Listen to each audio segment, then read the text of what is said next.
Week 13 waiver wire pickups. What is up, guys? It's Ron here from Never Lucky. Let's talk about some of the core pickups. These guys are important, man. Some of these guys could be great going down the stretch. A couple guys I mentioned on my stash video last weekend. Let's get into it. Top of every waiver wire list is probably going to be Devin Neal. Alvin Kamara, PCL sprain, probably out for multiple weeks. He's going to be week to week at the very least. And Devin Neal actually did fuck all as a runner, 7 for 18. It was a tough game to run on the Falcons, but really made up his day. 7 targets, goes 5 for 43. Pretty decent after the catch. Look, this is an athletic back, man. He's a pretty decent prospect. He's not horrible. He's got some upside, and they have a really good schedule. They play Carolina, Jets, Tennessee in the playoffs, and he gets Miami this week. Now, Miami has been getting gashed the whole season against running backs. They've been a bit better lately, though, so he's still going to be like a very speculative play. He's going to be like a top 36 play, probably just because he's a starting running back. You're not going to feel too confident. It's not the best offense. They don't score a lot of points, but he's probably the top waiver wire pickup. Then we got Dylan Sampson, man. So he gets 15 fantasy points. Judkins was banged up. He was kind of spelling him as like a change of pace back. He ends up getting 10 opportunities in this game. And that's, with Judkins missing a couple of plays. I think he missed like a complete drive there, or like half of a drive. So, Judkins, he had a concussion scare, ended up coming back into the game and then leaving again and then coming back. So my expectation is that Judkins isn't going to miss a game. And they play San Francisco up next, which their pass defense is really bad. Their run defense is actually not that bad. And at the end of the day, the Browns are a team where if they're not winning, or if it's not neutral game script, it's very difficult for Judkins to produce. So that gives Sampson some contingent upside here, man. So I definitely think he's one of the more high upside handcuffs, because in the event that Judkins were to go down, this man potentially steps into a 3-down role, right? Which is kind of shitty. Like, I hate that shit about fantasy football where you have the starter, and when the starter goes down, the backup gets like fucking everything, dude. Think about Emmanuel Wilson. He was getting like literally everything. Like, Josh Jacobs had to deal with Emmanuel Wilson. Wilson didn't have to deal with Chris Brooks or whoever the fuck was behind him that much, right? He got a couple touches. But next up, we get Luther Burden, another guy on the stash video. I've been talking about stashing this guy for a while. At some point, he's going to have to start producing, bro. I mean, he played the most snaps of the season, 51%. So his snap share has been rising. He's officially the slot player. I think Olamide Zaccheaus barely played in this game. So, in the first half, he had 5 targets. He went 3 for 46. And then in the second half, does nothing. DJ Moore gets both of the touchdowns. Look, it could have went either way. It could have went, one of them could have went to Burden. One could have went to Odunze. It's a tough offense to have pieces of, but he has such high upside on a pretty competent offense, right? There's an offense that can score points. They're in the playoff hunt. So I think Luther Burden's one of my favorite, sleeper candidate players. Last part of the season, maybe he can produce for us. He could have some upside this season in the event someone were to go down. He's essentially like a 3-player handcuff, right? Like, if Zaccheaus goes down, he's permanently the slot. If DJ Moore goes down, he's going to be the number 2. If Odunze goes down, he's going to be the number 2. So he's got a couple outs here to be productive. And Colston Loveland is another one, man. 12 fantasy points, goes 4 for 49 and a touchdown, gets 5 targets. Look, ever since his 26-point explosion, he's been kind of usable, right? Like 26, 7, 5, and then 12 fantasy points. He's a very consistent player now at this point. He's a red zone weapon for Caleb Williams at this point. So he's somebody that if you're really down bad at tight end, he's somebody I would be going out to and picking up for sure. Chimere Dike, dude, my fucking boy, man. He's got the speed. He's got the size. He had a special teams touchdown. He had a normal touchdown, a reception, 7 targets. He played 80% of snaps, 5 for 44. I will say this, man. This is a game where Ridley out for the season, Maynor out for this game.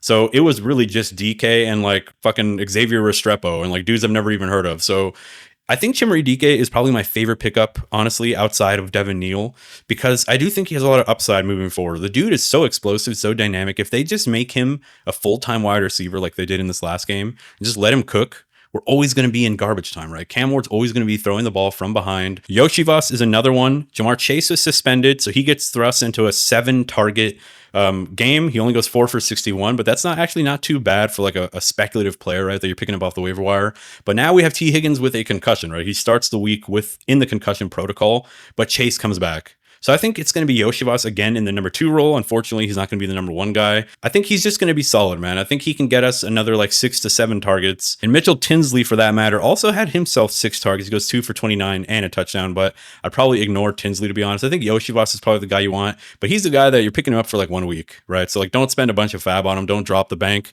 He's somebody that, just pick him up, throw him in your lineup this week against Baltimore. It's a very important game. Joe Burrow is probably going to be back for this Thanksgiving game. Joe Burrow, Chase is still going to be there. Iosivas, I don't know. I think there's a chance that Iosivas has himself a nice little game, because there's a chance that Chase just gets shadow covered with a safety over the top. Iosivas might have to get called upon. So Brashard Smith, I don't know, man. I mean, 1 for 5 and then, 3 catches for 31 yards. He does a little bit. He's a little bit of a pass catcher for this team, but it's just not enough. I don't think he's somebody that I'm probably going to want to go and get. But now we got Isaiah Hodgins, man. We're scraping the bottom of the barrel here. 6 targets in back-to-back games, 8 and 11 fantasy points. He gets the touchdown in the last game, goes 2 for 42 and a touchdown. Unfortunately, the Jameis Winston experience is probably going to be over, which means I think Dart will be back, and it means that some of these tertiary pieces are probably not going to be very relevant. So I don't know if Hodgins is going to be relevant. I mean, everybody kind of cooked for the Giants. Wandale had like the best game of his entire career against me in my most important league. So I don't think he's going to be super serviceable, but 6 targets back-to-back games, 66% of snaps. But they play New England, right? All right, man. John Metchie, dude, 2 games in a row with over 12 fantasy points. He went 3 for 45 and a touchdown, then goes 6 for 65 and a touchdown, 86% of snaps, 7 targets. Tyrod Taylor kind of unlocks this offense, man. Back-to-back games where he's been productive. So at this point, I think it's real. I honestly think it's real. The amount of snaps he's getting, the fact that this team's going to be playing from behind in most games, he is probably one of the best pickups, right? Outside of DK, it's probably Metchie next. And Adonai Mitchell is also kind of a sneaky little pickup, man. He only has 5 fantasy points, but he gets 7 targets, 2 for 42. He looked really good, man. Now, unfortunately, he's had 13 targets in the past 2 games. He's only caught 3 of them. So that's definitely not going to get it done, bro. At some point, they're going to start looking at other players. But we know the potential. We know what he can potentially do. And if you're going into the fantasy playoffs and you're targeting some of these matchups, like you're targeting that Jacksonville matchup, maybe the Miami matchup, going into the playoffs in week 14, I think Adonai Mitchell could be a sneaky little play, man, where he can cut loose any given week and get like a deep bomb touchdown, kind of do what Darnell Mooney did in the last game. So obviously I do think it's Metchie. I think it's DK, then it's Metchie, then it's Mitchell, then Iosivas, and like some of the other guys that I mentioned. And then let's just finish this list over here, guys. Raheem Mostert, he is the backup to Genty, and Genty was banged up. Now, I think Genty did come back into the game, so I don't know. I don't really know. I saw some reports that it looks like a kind of a bad ankle injury, or it was close to being a bad ankle injury, but I'm pretty sure he came back into the game and finished the game. So if something were to happen to Genty and he were to be out this week, I think it would be Raheem Mostert. Zamir White is just inactive every single game, right? So it could be one of those things where surprisingly they activate Zamir White and he's the early down back, and Raheem Mostert maintains his kind of like change of pace, backup or third down back, whatever you want to call it. And if you are down bad at tight end, Brenton Strange came back from IR from a pectoral injury and immediately goes 5 for 93. I think he leads the team in yardage, plays 71% of the snaps. He's an incredible pass blocker. He's a great pass catcher. This dude is going to be my answer at the tight end position. I've been stashing him. He passed the test, man. I honestly probably should have just started him. I didn't have the balls to do it, but he looked great. He's going to be my every week starter now moving forward, regardless of the matchup.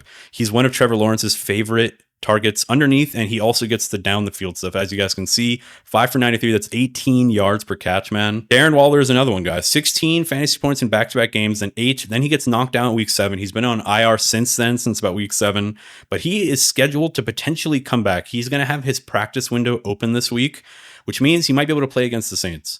Now, this team is desperate for pass catching options, man. It's been Jalen Waddle and really no one else. Dude, Malik Washington popped up for like one game here or there, a couple nice little plays here or there, but they need someone. And Darren Waller was super important for this team, man. He was actually cooking when he was playing. 16 fantasy points in back-to-back games for his first 2 games, only 28% of the snaps in that first one.